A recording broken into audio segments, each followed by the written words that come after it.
starting with Canadian Auto Performance's massive 191mm crank pulley. As many as you may know, this is my first ever supercharged car, so there's a lot of learning here because I come from turbos.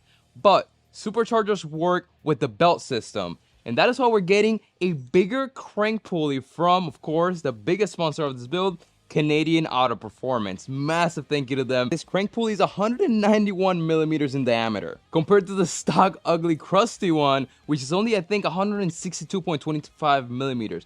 But here's why you want a bigger crank. Imagine the bigger the crank, the more the pedal you have, so the faster the belt spins, and then you have a smaller pulley on the supercharger, so you just make so much more boost than if it was a bigger supercharger pulley and then a smaller crank. That's crazy. Wow. That's insane, honestly. Starting with the easy part, step 1 is to remove the belt.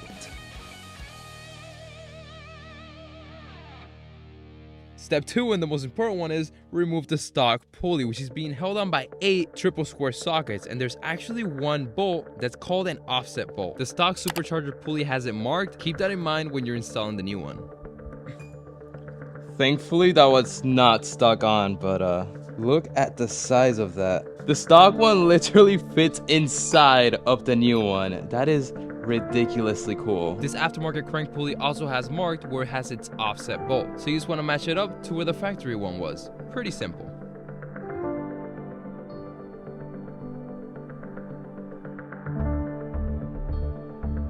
And look how good that looks on there. This is going to be perfect for when we get the Stage 2 Plus tune. And it's so big, in fact, you actually do have to shave off this little part of the block. Be very careful. Not a lot needs to be shaved off, but do it just in case so the belt doesn't rub and get destroyed.